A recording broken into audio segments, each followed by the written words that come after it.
Good evening, Reddit gifts. Good evening, Aunt Gardener. I am here to deliver a video of my spoils from the most recent exchange. My secret charter is awesome because she was able to, from very little information on my overview, find a perfect t-shirt for me and extras, which I'll talk about in a minute. Um, I deleted my old account, and there are only about 3 comments on the new account by the time the exchange happened. So um, she found something on there where I'd answered Ask Reddit thread about how I like to explain physiology to people. It's one of my passions in life. So I would like to explain to you how these organs work as a team. Most of the time, people think that the heart is the most important organ, the be all and end all of your body, but I like to think that, the trachea and the bronchi are very important too. And I'll tell you why. Because our body, every tissue needs oxygen in order to live or in order to not die. So when we breathe, the inspired oxygen is delivered through your upper respiratory system, through the trachea, through the bronchi, and into the lungs, through the little bronchioles and the micro ventilation in the lungs. And that culminates in these little tiny sacs called alveoli.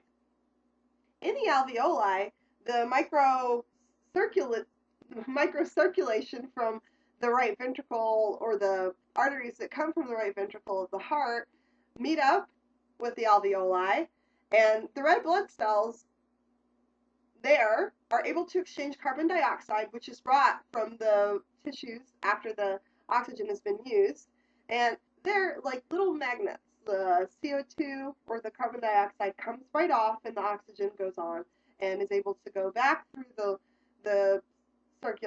the circulation in the lungs, back to the left ventricle of the heart, and then out to the circulation through the circulation to the body to nourish our tissues. So everything works as a team. Um, Now, there's something interesting about this shirt, is that to me the stomach looks huge. I can't tell if the stomach has been made into a conglomeration with the intestines on this shirt, or if maybe there's a blockage downstream in the intestines and the stomach is dilated. So, just something I thought about. And also, I mean, it looks like if this is the stomach and if this is the stomach and the intestines, I'd be pooping out of here, out of my rectum on my hip. So, anyway, that's not all I got. I got this couple postcards from Arizona. There was another one with a rattlesnake on it and a rattlesnake recipe, which I'm looking forward to using when rattlesnake season happens and I find one in the woodpile. I'll cook it. Maybe. But these are from Arizona and the Grand Canyon. I've only been through Arizona on a Greyhound bus on my way to meet some guy I met in a chat room in the 90s, which was a long time ago. And so, this is temptation to actually visit it with some tourism in mind. I also got this book called The Red Chili Bible, and it's full of 150 pages of recipes to use chilies in, which I love because I love to cook and I love cooking with chilies.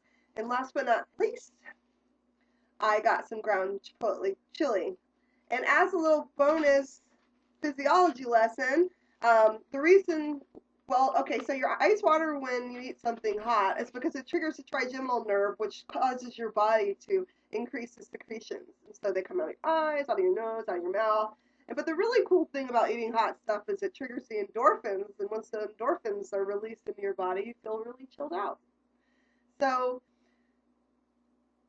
thank you, Aunt Gardner. My gifts are much appreciated. I hope you are well. Peace out.